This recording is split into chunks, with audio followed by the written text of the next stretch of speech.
are the chapter tasks for October and November. So one of the things you want to start thinking about doing is getting your applications ready. Many chapters are using online applications now, like Google Forms or Jot Forms. And so you'd have to, type them all out and get everything ready the way you want it so that when you're ready to have your people apply in November, December, that they're ready. JotForm is a powerful online application that allows anyone to quickly create custom online forms.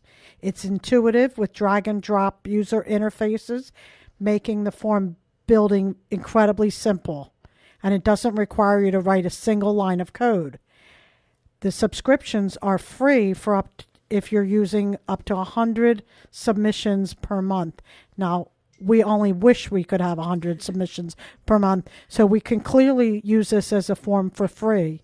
One of the other things that you have to do in October is get your winter delegations prepared for travel if you have any winter programs, and that includes the health and legal forms that are due to national, and also the notice of selection forms that are due on November 1st for all the winter programs. And just make sure that everything is in place and ready to go for your delegations. By early October, you should have received a list of invitations that will be available in the National Football Pool. So that's an ideal time to start doing your football pool planning. So typically, someone in your chapter will go through the invitations and rank them according to preference. But it's also really helpful to survey your members to determine how many people are interested in step-ups or in your villages or in your youth meetings. So that's an important thing to have an idea of. So before you go to CIM, you know approximately how many invitations you're going to want to try to get. One of the things that came up at a previous chapter development was, how do we know how many programs we're going to want to bid on for the upcoming year? And some chapters use SurveyMonkey to send out to all of their active chapter members to see who's interested on going on what kind of program in the upcoming year. And then this way, at least when you're going to CIM, to the football pool, and to bid on programs, you have some kind of an idea of what age group and how many, so that you have a clearer idea of what you should bid on and what you should pass on. So what's really great about going to CIM? Thanks, Karen. One of the benefits of going to both chapter development and CISV in Motion is that you get to network with all these people from all different chapters, and we're on the topic of selection and applications and reveal and all of the things that come right after your football pool and CISV in Motion. You get to talk to other chapters and see what they do, and just get some new ideas and fresh ideas. Just because you had your reveal one certain way last year doesn't mean you can't change it up this year and make it different and make it more exciting and just kind of take people by surprise. So there's always some really great ideas out there, and CISV in Motion and chapter development and just an opportunity to network and get those ideas it's just really fun and so great to bring back to your chapter. And that's why the whole process is so CISV, because when we go to programs, we learn from each other about our similarities and our differences and what can we gain from those opportunities. So we want to encourage everybody in the chapter who hasn't signed up to go to CISV in Motion to sign up and go, because your best volunteers come from people who attend that event.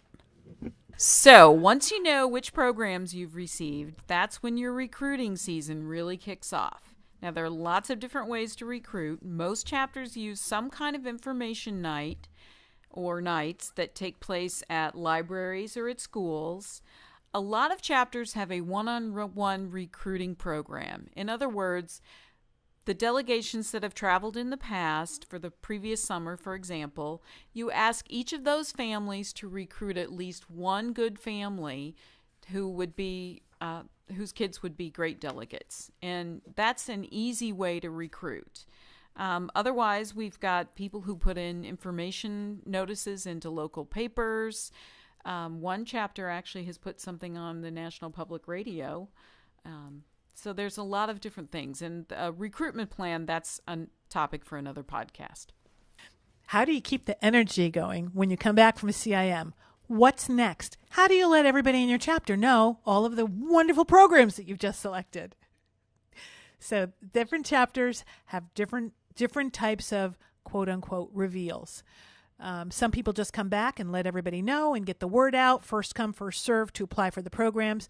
But some chapters like to keep it a mystery.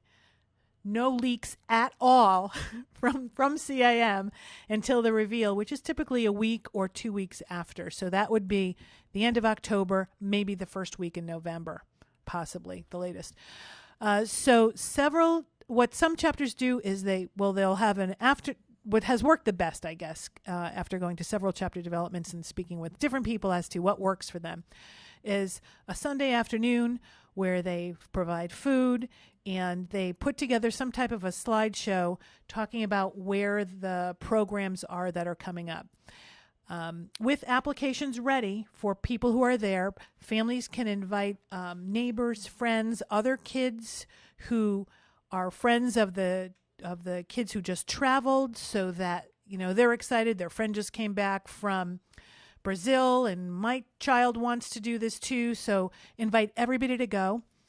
And one of the Jacksonville chapter does a great thing with something called Kahoot. And what is Kahoot?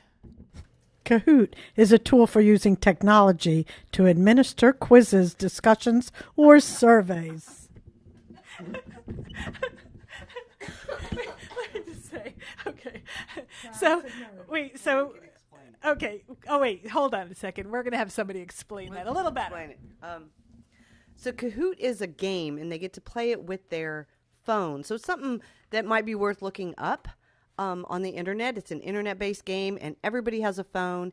And so what they've done in one of the chapters is they, let's say, take a picture of the Eiffel Tower, and they say, what city is this in? And they give you A, B, C, and D, and whoever picks Paris first wins. But it's also revealing where one of our programs is. So it's kind of a fun way to do a reveal. But other chapters have some other creative ideas. Right, and also with Kahoot, this is also, I thought this was a great idea. They do every program that they've selected. So the kids will score points for, let's say there's 10 programs that were selected. At the end, the person who wins the most points wins some swag or some merch from their store. So that gets everybody to start buying things from your store, because that's also, your store is also at your reveal, because people come back from their programs and they want to buy T-shirts and sweatshirts that say CISV because they're very excited and about their fun program. What other ways have you heard about doing a reveal? Another chapter combines their reveal with a fundraiser, and I thought this was a fantastic idea. So they do an inexpensive dinner, a spaghetti dinner or a pizza dinner. They invite all their friends and family, and at the same time they run a bingo. So you pay per game for the cards, or at the end, what did Dave said there was at the very end on the last game you had to buy separate cards. A special card for a big prize. Oh, for a bigger prize. So like a phone, that's what it was. They had a bingo for an iPhone. So, and they were able to raise, and then they do the reveal at the end of the bingo. So they were able to raise, I don't know, $6,000, $7,000 or $8,000 on the night of the reveal to go towards their programming for next summer. I thought that was just an ingenious idea. It is really important when you're interviewing parents to stress that this is an all-volunteer organization. And part of the way that we keep our programs fees low are because we are an all-volunteer organization, and that they are expected to volunteer for the chapter and that they're joining our community. At one of our trainings recently, I heard the best line from one of our volunteers, and she said, "I choose to put my volunteer time into CISV."